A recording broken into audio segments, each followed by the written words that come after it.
Convido os irmãos a irmos, e abrirmos a palavra de Deus na carta de Tiago, na epístola de Tiago, no capítulo 3, do versículo 13 ao versículo 18. Tiago 3, do 13 ao 18.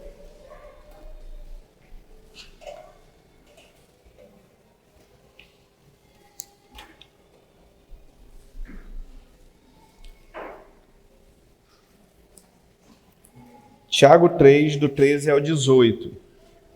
Sabemos, queridos, que temos tido uma semana difícil.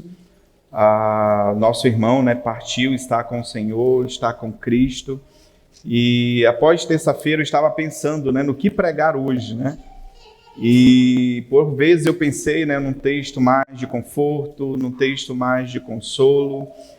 Pedi a orientação de alguns irmãos, o pastor foi pedir a orientação de alguns irmãos, conversando com alguns irmãos, e alguém me deu o seguinte conselho, ele disse: pastor, continue o que você estava fazendo, o desejo do nosso irmão seria que nós continuássemos, que nós, ele disse para a Adriana, seja forte, continue, e nós iremos continuar. A nossa série de mensagens, nós continuamos hoje estudando a Confissão de Fé de Westminster pela manhã na escola dominical, e hoje eu gostaria de dar continuidade a essa exposição em Tiago, e esse texto, ele fala muito ao nosso coração, também ele conforta o nosso coração e nos ensina muito diante do que temos vivido, diante de alguns momentos difíceis que temos vivido dessa semana, porque há sempre consolo na Escritura, há sempre consolo na Palavra de Deus e há sempre algo que o Senhor tem a nos ensinar e a encher o nosso coração. E aqui, Tiago, ele vai falar sobre sabedoria, que nós precisamos caminhar em sabedoria. Eu convido você a acompanhar a leitura comigo. Os irmãos já acharam com certeza o texto, Tiago 3, a partir do versículo 13. A palavra de Deus diz assim: a sabedoria lá do alto. Quem entre vós é sábio e inteligente, mostre em mansidão de sabedoria, mediante condigno proceder as suas obras. Se pelo contrário tendes em vosso coração inveja amargurada e sentimento faccioso, nem vos glorieis disso, nem mintais contra a verdade. Esta não é a sabedoria que desce lá do alto, antes é terrena, animal e demoníaca. Pois onde há inveja e faccioso, aí há confusão e toda espécie de coisas ruins. A sabedoria, porém, lá do alto é primeiramente pura, depois pacífica, indulgente, tratável, plena de misericórdia e de bons frutos, imparcial, sem fingimento. Ora, é em paz que se semeia o fruto da justiça, para os que promovem a paz. Até aqui. Nós já falamos muito a respeito do contexto dessa carta, onde Tiago, ao meio-irmão de Jesus, ele está pastoreando aqueles irmãos que foram dispersos por causa de uma grande perseguição. E Tiago, de uma maneira muito objetiva, ele é muito prático. Ele vai nos ensinando como nós deveríamos, de fato, viver aquilo que nós professamos. E quantas lições nós já aprendemos nos 2 primeiros capítulos, Hoje nós finalizaremos esse 3º capítulo. Ele já nos ensinou que nós precisamos ter um coração de servo. No capítulo 1, ele já nos ensinou também que as provações, as angústias, as dificuldades que nós enfrentamos na nossa vida, elas são instrumento de Deus para fortalecer a nossa fé. Já vimos que nós precisamos viver em sabedoria, ele já falou sobre isso. Se alguém precisa de sabedoria, peça do Senhor. Ele já nos ensinou a sermos praticantes da palavra e não somente ouvintes, a não fazer acepção de pessoas, que a fé sem obras ela é morta. E no último domingo nós falamos sobre glorificar a Deus através daquilo que nós falamos. Então ela é uma carta muito prática. E agora Tiago vai voltar novamente e vai dizer àqueles irmãos que eles precisavam viver em sabedoria. E Tiago, ele está o tempo inteiro falando àqueles irmãos que eles precisavam viver em comunhão, que eles precisavam fortalecer a unidade da igreja, que eles não deveriam viver de maneira facciosa ou em contendas, mas que eles deveriam viver como de fato eles eram, servos de Deus, da família de Deus. E possivelmente, naquela igreja ou entre aqueles irmãos, haviam sérios problemas de contenda, sérios problemas de inimizades, de irmãos que não se amavam, que não conseguiam viver ali juntos, que tinham sérios problemas, porque Tiago está o tempo inteiro tocando nessa tecla.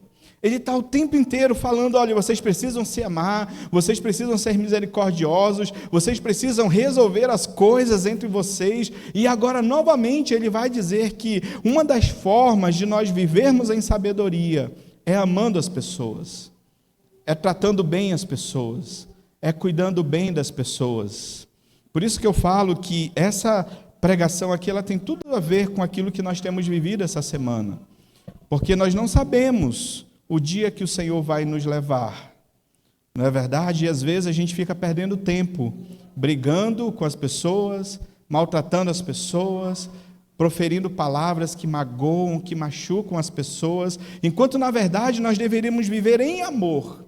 Porque foi essa a lição que Jesus nos ensinou. Que nós não deveríamos viver longe ou afastados uns dos outros, mas nós deveríamos viver perto.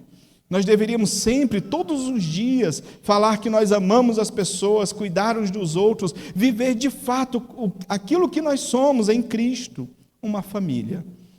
E Tiago ele vai dizer que para nós vivermos em sabedoria, nós temos dois caminhos. Há uma sabedoria humana, como nós lemos aqui no texto, que é fruto daquilo que o homem acha que é certo, aquilo que ele pensa que é correto, e há a sabedoria de Deus. E é claro, se nós tivermos juízo em nossa cabeça, nós vamos falar assim, eu prefiro viver de acordo com a sabedoria do alto. Porque Deus, ele não apenas tem sabedoria, ele é a própria sabedoria, porque sabedoria é um dos seus atributos. E os atributos de Deus fazem parte do próprio ser de Deus. E o que seria sabedoria? Sabedoria, irmãos, é o uso correto do conhecimento. Nós, às vezes, temos muito conhecimento acumulado, mas nem sempre praticamos esse conhecimento. Não é verdade? Nós sabemos, Jesus fala, nós precisamos amar os nossos inimigos. Que coisa difícil, é fácil amar os nossos inimigos? Jesus fala que nós devemos nos esforçar para sermos seus discípulos. Nós já sabemos disso. E às vezes nós temos tanto conhecimento acumulado, tanta teologia em nossa mente, e é claro, isso é bom. Mas aquilo que nós professamos, aquilo que nós cremos a respeito da Escritura, precisa ser colocado em prática. Isso é sabedoria, é você saber praticar o conhecimento. O pastor Hernandes, falando sobre sabedoria, ele diz que sabedoria também é olhar a vida com os olhos de Deus. A pergunta do sábio sempre é esta: o que Jesus faria nessa situação? Como que ele reagiria? O que ele falaria? O que ele faria? Cristo não foi um mestre da escola clássica, mas ele ensinou os maiores ensinamentos para vivermos de maneira sábia, para vivermos segundo a vontade de Deus. E por vezes, irmãos, o nosso grande problema é que nós achamos que nós já somos sábios o suficiente. Nós achamos que sabemos o que é melhor para nós. E às vezes nós sabemos até o que é melhor para os outros, né? Como se os outros, você não sabe de nada, eu sei o que é melhor para você. E às vezes nós deixamos, irmãos, de ser extremamente abençoados por não nos submetermos à sabedoria do alto, à sabedoria de Deus. E Tiago, como nós lemos, são poucos versículos, ele é muito direto, ele é muito objetivo, e eu gostaria de tirar apenas 3 ensinamentos para nós sobre o seguinte tema: buscando a sabedoria do alto. O primeiro ensinamento que nós vemos no texto que lemos é que a sabedoria não está somente naquilo que falamos, mas também naquilo que nós vivemos. Vou repetir, a sabedoria não está somente naquilo que nós falamos, mas também naquilo que nós vivemos. Observe aí a partir do versículo 13, vamos deixar que a própria Escritura fale conosco nessa noite. Primeiramente ele diz assim, quem entre vós é sábio e inteligente? Primeiramente ele já faz uma pergunta. Primeiramente, nós já devemos olhar para a nossa vida, fazer um exame das nossas vidas e pensar assim: que tipo de sabedoria? Será que eu sou sábio? Você se considera uma pessoa sábia? Você considera que você tem tomado as decisões conforme os princípios que você aprendeu na Escritura? As atitudes, as ações e reações que você tem tido passariam pelo crivo da Escritura? Seriam parecidas com as atitudes, com as ações de Jesus Cristo, nosso Mestre? Lembra que nós falamos no domingo passado que as pessoas que são do Senhor, elas querem ser parecidas com Ele, elas querem ser seus discípulos, e todas as pessoas que procuravam a Jesus, elas saíam abençoadas, elas saíam transformadas, elas saíam melhores. E a primeira coisa, nós precisamos nos examinar: quem entre vós é sábio? Você se julga como alguém que tem vivido em sabedoria, como Deus quer? E ele diz: se você disser que sim, então você precisa mostrar através da sua vida, não é verdade? E ele diz, observe aí no versículo 13: quem entre vós é sábio e inteligente? Ele vai falar o quê? Qual é a primeira palavra que vem depois? Qual é? Mostre. Você é sábio, então você precisa demonstrar essa sabedoria através da sua vida. E ele diz claramente isso, ó. Então mostre, ó, em duas coisas, ó, em mansidão de sabedoria, mediante condigno proceder às suas obras. Ele está falando assim: você é sábio, então você precisa viver isso.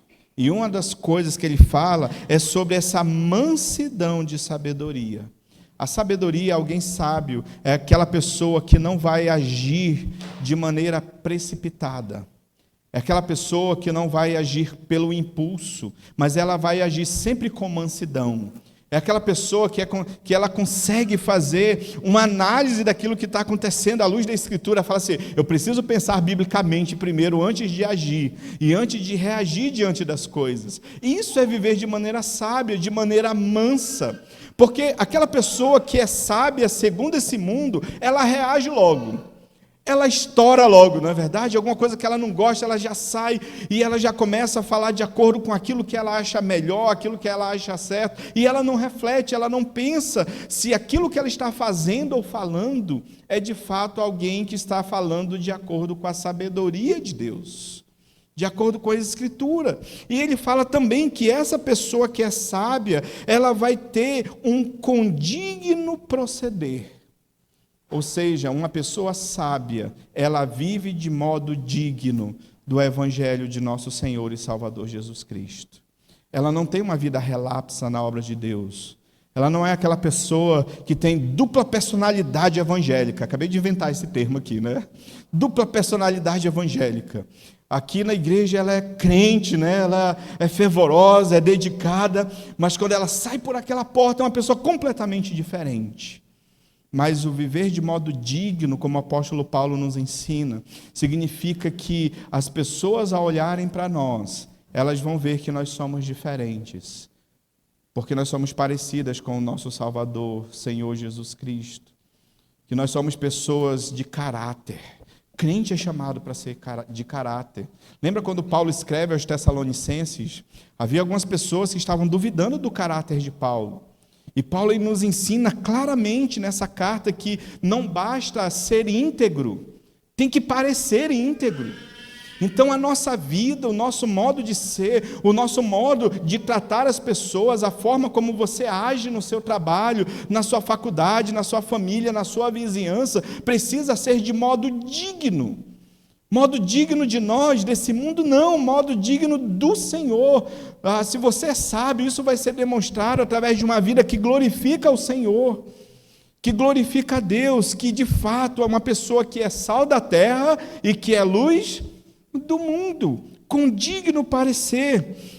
Efésios capítulo 4, Paulo diz à igreja assim: rogo-vos, pois, eu, prisioneiro do Senhor, que andeis de modo digno da vocação a que fostes chamados, com toda a humildade e mansidão, com longanimidade, suportando-vos uns aos outros em amor, esforçando-vos diligentemente para preservar a unidade do Espírito no vínculo da paz. Então, uma pessoa que de fato quer viver em sabedoria, ela precisa andar de modo digno do Evangelho. Ela precisa viver como Deus quer e não como ela acha que deve viver. Porque somente Deus, irmãos, sabe o que é melhor para nós, não é verdade? Por isso o salmista diz: vê se há em mim algum caminho mau e guia-me pelo caminho eterno, porque somente o Senhor é capaz de nos guiar pelo caminho eterno. Lembra quando Jesus ele começa a se apresentar às pessoas e Jesus fala assim, eu sou o pão vivo que desceu do céu. E ele começa a pregar e a falar, e diz o texto que, à vista disso, muitos o abandonaram e já não andaram mais com ele. E aí Jesus chega com seus discípulos, né? Porque o seu pastor aqui, às vezes a gente passa a mão na cabeça, né? A gente é amoroso, carinhoso, a gente tenta trazer a pessoa. E as pessoas chegaram com Jesus e muitos abandonaram ele. Jesus olha para o lado, para os seus discípulos e fala assim para eles: vocês querem também? Vocês querem ir? Bom, podem ir. E aí Pedro fala: para quem iremos? Tu tens as palavras da vida. Nós não temos caminho melhor a não ser glorificar a Deus através de nossas vidas. Você é sábio e inteligente, então mostre isso através da sua vida. Viva de maneira digna do Senhor. Crente que tem compromisso com Deus, crente que tem compromisso com a obra de Deus, crente que tem vida de oração, que tem vida devocional, crente que cuida um do outro, que ama o seu irmão, que não fala mal do seu irmão, mas que ama o seu irmão, que ora por ele, que tem uma vida dedicada ao Senhor em todo o tempo. Ser sábio é ser digno de ser parecido com o nosso Mestre. Jesus ele diz em João capítulo 8, versículo 31, disse, pois, Jesus: se vós permanecerdes na minha palavra, sois verdadeiramente meus discípulos. No texto de Lucas, Jesus ele vai chamar os seus discípulos e ele dá uma palavra dura aos seus discípulos. Ele chega a falar para eles assim: por que vocês me chamam Senhor, Senhor, se vocês não fazem o que eu mando? E nós precisamos, irmãos, transformar as nossas vidas pelo Evangelho e viver de maneira digna. E aí a pergunta volta para nós: você é sábio? Você é inteligente? Depende da sua resposta. Eu tenho ou não tenho tentado viver de modo digno do Senhor? A única forma de você caminhar em sabedoria é vivendo como o Senhor quer que você viva. O segundo ensinamento para nós, ele vai fazer uma comparação no texto, se os irmãos perceberam. Ele vai colocar diante de nós a sabedoria terrena, meramente humana, e ele vai colocar a sabedoria lá do alto. São os dois próximos ensinamentos. Então, eu gostaria de seguir aqui o fluxo do texto e falar então sobre o segundo ensinamento, quando Tiago fala sobre a sabedoria terrena. A partir do versículo 14, ele diz assim, 14 a 16, se pelo contrário, ou seja, se você não vive de maneira digna ou em mansidão de sabedoria, se pelo contrário, tendes em vosso coração inveja amargurada e sentimento faccioso, nem vos glorieis disso, nem mintais contra a verdade. Esta não é a sabedoria que desce do alto, antes é terrena, animal e demoníaca. Pois onde há inveja e sentimento faccioso, aí há confusão e toda espécie de coisas ruins. E ele vai dizer agora o que é a sabedoria terrena. E ele diz, se pelo contrário, ou seja, o oposto de viver de modo digno, ele diz, se tendes em vosso coração. Lembra que nós falamos domingo passado, que a gente falou sobre a língua, né? E às vezes a gente pode pensar que é o órgão em si. Não é, porque o que sai da nossa boca vem de onde? Do nosso coração. Então ele começa dizendo, se tendes em vosso coração, ou seja, é algo que brota de dentro do nosso coração. Se ele é transformado pelo Senhor, se ele vive de maneira sábia, ele vai glorificar a Deus. E o contrário também é verdadeiro. Se o nosso coração, a nossa vida não estiver sendo alimentado pela Escritura e pela palavra de Deus, nós vamos acabar ouvindo a sabedoria humana. E ele vai dizer aqui, ó, se tendes em vosso coração, aí ele começa a falar assim, ó, inveja amargurada. O que é inveja amargurada? O contexto aqui, no original, no grego, é aquela pessoa que ela luta por status, é aquela pessoa que luta por posição, é aquela pessoa, por que é inveja amargurada? É porque ela vê uma pessoa ocupando um cargo ou uma posição, talvez eclesiástica, talvez na igreja, e ela sente inveja por aquilo. E Deus às vezes está usando aquela pessoa para fazer a sua obra, e você olha assim, olha ali como... quer bem se aparecer, né? Olha aí essa pessoa, e começa a alimentar aquela inveja, porque na verdade ele queria estar naquele lugar, ele acha que aquele local, aquele cargo, é um local de apenas status, e ele tem essa inveja amargurada no seu coração. Tiago já alertou para o perigo de cobiçar ofícios espirituais na igreja. Lá no início do capítulo 3, ele fala sobre isso. Não tendes entre vós muitos mestres. Porque às vezes, irmãos, nós vemos Deus usando as pessoas e às vezes a gente se sente mal com isso, quando na verdade a gente deveria ficar feliz. Nós deveríamos sentir bem, porque Deus tem usado as pessoas, e como é lindo, irmãos, o Evangelho, porque Deus, de fato, Ele usa pessoas. Você vê Deus usando o seu irmão, queridos, isso é motivo de alegria para a igreja, isso é motivo de bênção para a igreja, ver que Deus está fazendo a obra através da vida dos irmãos. E Ele diz, ó, que nessa sabedoria terrena há essa inveja. O invejoso, em vez de se alegrar-se com o triunfo do outro, ele acaba se alegrando quando ele fracassa. Ele não apenas deseja ter como o outro, mas tem tristeza por não ter aquilo que o outro tem. Às vezes isso acontece, às vezes Deus abençoa o irmão, por exemplo, dá um carro novo para o irmão. E a gente poderia se alegrar com isso. Aí a pessoa olha assim, está ganhando bem, né? Será que ele está dando dízimo? Né? Olha aí, ó, esbanjando aí, ó, o carrão aí, para que isso? Precisa de tudo isso? Não é verdade? Às vezes com as realizações, às vezes as pessoas que formam uma faculdade, que conseguem um bom emprego, as pessoas que ganham uma bênção, que ganham presente, irmãos, isso é motivo de alegria. E por vezes a gente fica com inveja, porque Deus tem abençoado as pessoas, e Ele vai continuar dizendo que não apenas a inveja é uma sabedoria mundana, mas Ele vai falar também do sentimento faccioso. Você pensa que facção é negócio só de comando vermelho, essas coisas? Não, irmãos. Nós podemos ter facções dentro da igreja. Isso é uma das coisas mais tristes, quando nós olhamos para a Escritura, e ele fala de um sentimento faccioso.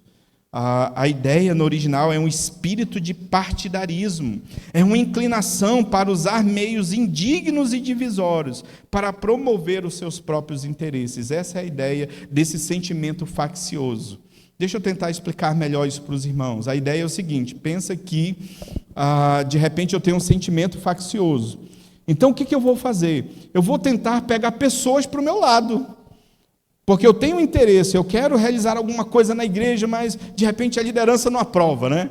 Aí eu faço assim, o que eu vou fazer? Eu vou chamar o Jocirlan aqui, eu vou chamar o Rafael aqui, vou chamar o outro Rafael, né, porque é mais fácil, e aí eu vou criar uma facção dentro da igreja, para que eles me apoiem, para que eles consigam, para que eu consiga realizar aquilo que eu quero dentro da igreja. E às vezes a gente começa fazendo pequenas facções na igreja. Só que essas facções, irmãos, elas nunca glorificaram a Deus. Porque Deus nos chamou para ser uma família. E não nos chamou para ser pequenos exércitos que guerreiam uns contra os outros. Que Deus repreenda, em nome de Jesus, todo o sentimento faccioso da sua igreja. Não apenas desta, mas de toda a sua igreja, porque isso destrói a igreja. Paulo, quando ele escreve a igreja de Corinto, lá já tinha muitos partidos, né? Um falava assim, eu sou de Paulo, outro falava assim, eu sou de Apolo. Aí alguns dizem que tinha os espirituais, falavam assim, eu sou de Cristo, né? Eu sou mais espiritual. E Paulo diz que só o fato de haver qualquer demanda entre eles já era completa derrota para a igreja. Paulo diz, olha, não importa quem planta, quem rega, porque o crescimento quem dá é o Senhor. É o Senhor que abençoa a sua igreja. Então, irmãos, nós precisamos lutar como verdadeiros crentes pela unidade da igreja e não pela divisão da igreja. Nós precisamos lutar para termos comunhão e não sentimento faccioso.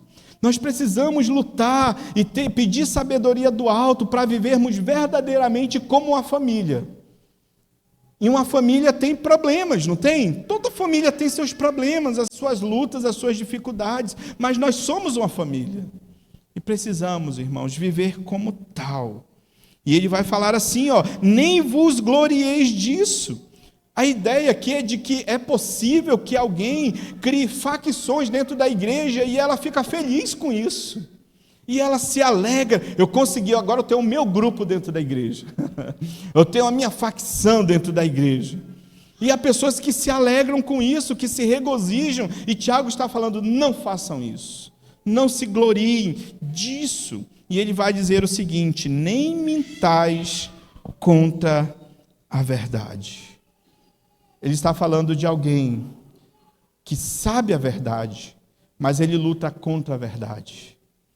E ele começa a fazer as suas reinterpretações da verdade, para que aquela verdade se transforme numa mentira, para que aquela verdade se transforme em algo que cause dúvida nos irmãos.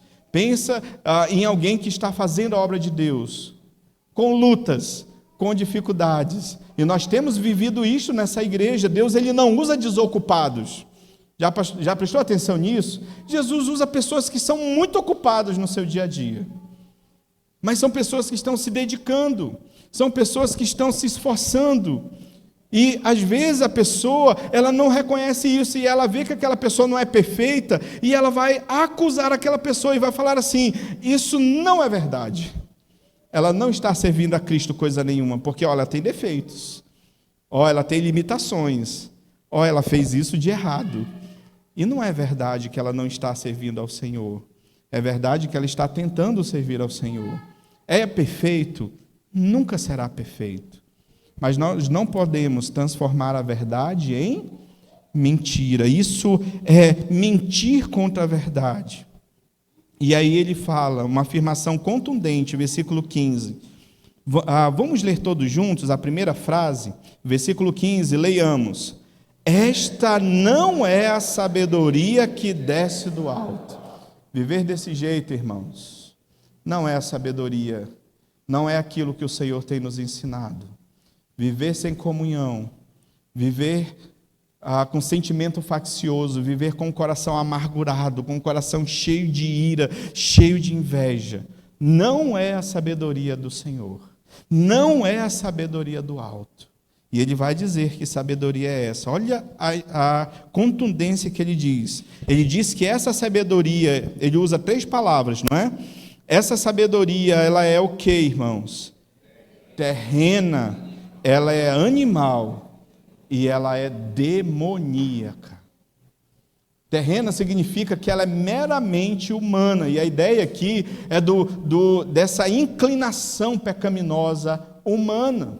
A ideia de ser animal aqui pode parecer estranho, mas a ideia que Tiago quer trazer, se você for lá no original, a ideia de animal aqui é não espiritual.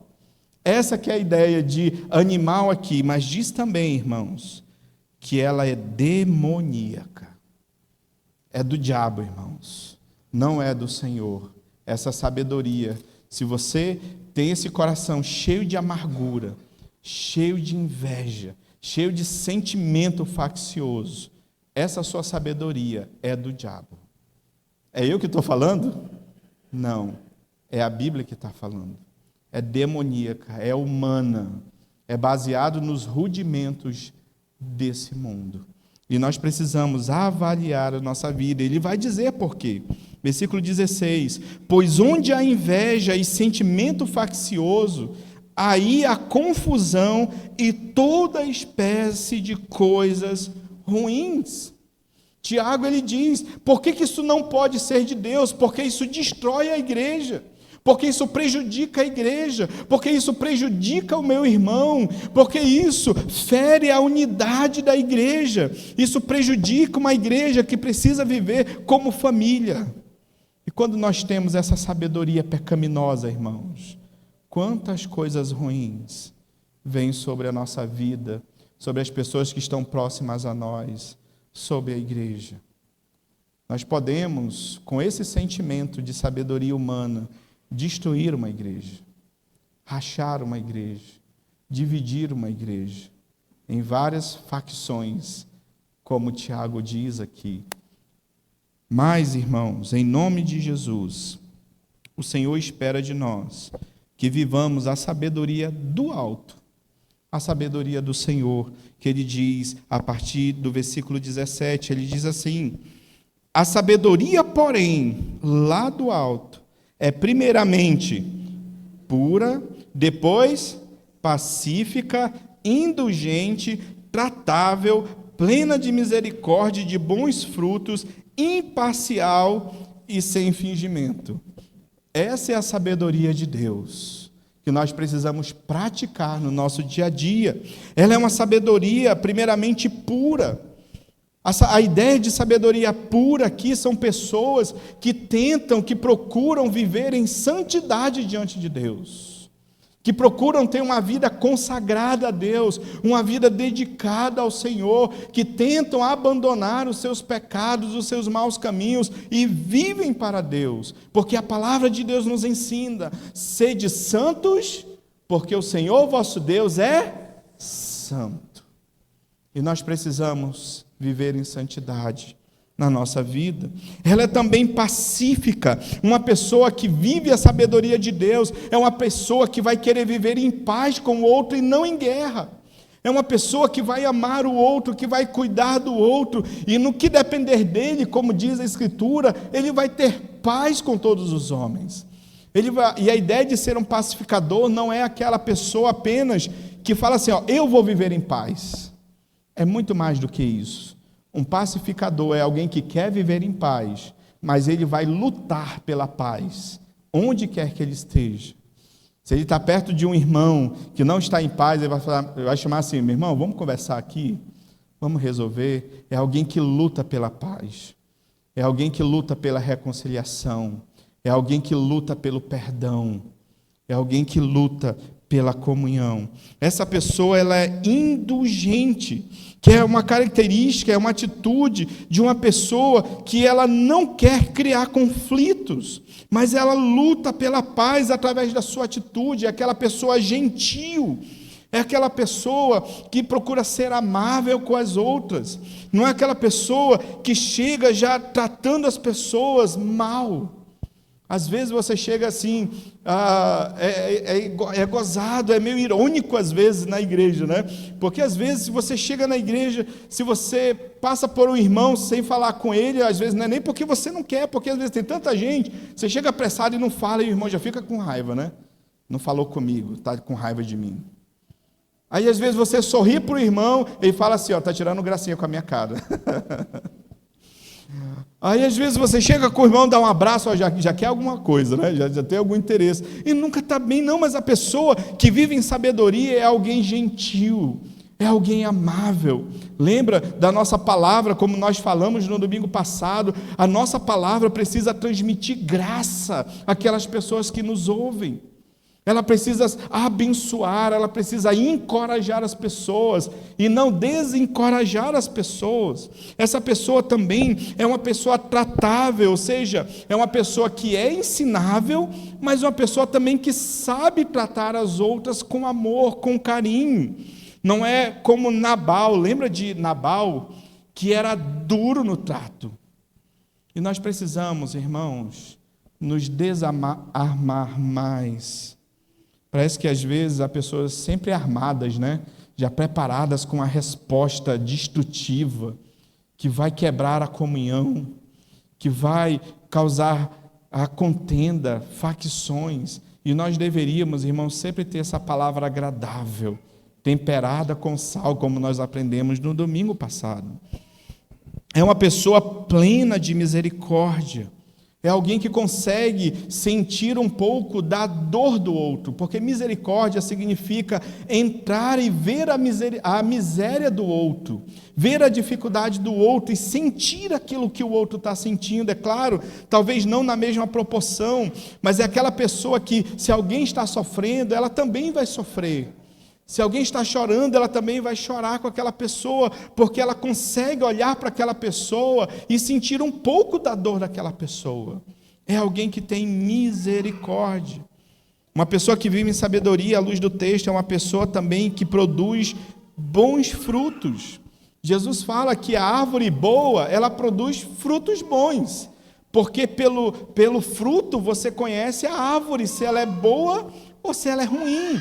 E nós precisamos sim dar frutos, ser pessoas frutíferas, uma pessoa imparcial, ou seja, uma pessoa correta, uma pessoa digna, uma pessoa justa, uma pessoa sem fingimento, ou seja, a palavra significa sinceridade, sem hipocrisia.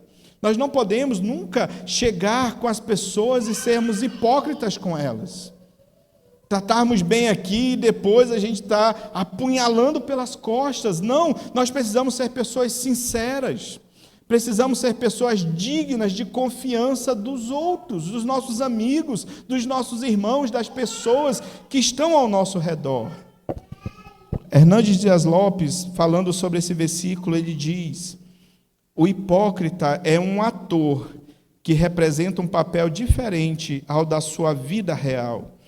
Na sabedoria divina não existe jogo de interesse, nem política de bastidor. A sabedoria mundana não opera por detrás de uma máscara, supostamente para o bem dos outros, mas, na realidade, visando apenas os seus próprios interesses. Nós não somos chamados para sermos atores, mas para sermos irmãos, para sermos sinceros, para termos um amor sincero para com as pessoas que nos rodeiam. E como conclusão, irmãos, Tiago ele já facilita, para o pregador, porque ele já coloca a conclusão no versículo 18, quando ele diz assim: ora, é em paz que se semeia o fruto da justiça, para os que promovem a paz. Na caminhada cristã, o que Tiago está dizendo aqui, irmãos? É que nós colhemos aquilo que nós plantamos. Se você vive em sabedoria, se você ama as pessoas, você vai colher amor dessas pessoas. Você vai colher carinho dessas pessoas, você vai colher o cuidado dessas pessoas. Mas se você semear contendas, facções, inveja, coisas ruins, você vai colher isso para a sua vida também. Você vai trazer sobre a sua vida coisas ruins também, porque o Senhor nos chamou para vivermos em paz, para amarmos uns aos outros, para cuidarmos uns dos outros. E nós precisamos fazer isso todos os dias da nossa vida, porque nós não sabemos o dia de amanhã. Não espere para você fazer as pazes com aquela pessoa amanhã. A gente não sabe se vai estar aqui amanhã. Peça perdão hoje. Diga que ama hoje. Diga o quanto aquela pessoa é importante hoje. Cuide hoje uns dos outros, para a glória de Deus. Vivamos, irmãos, de acordo com a sabedoria do alto. Essa é a vontade de Deus para as nossas vidas. Todos os dias pensar como eu devo proceder, como o Senhor quer que eu faça. Essa é a verdadeira sabedoria. Hernandes diz, para nós finalizarmos, a vida cristã é uma semeadura e uma colheita. Nós colhemos o que semeamos. O sábio semeia justiça e não o pecado. Ele semeia a paz e não a guerra. O que nós somos, nós vivemos, e o que nós vivemos, nós semeamos. O que nós semeamos determina o fruto que nós colhemos. Temos que semear a paz e não problemas no meio da família de Deus. Que o Senhor nos abençoe nessa noite, em nome de Jesus Cristo, seu Filho.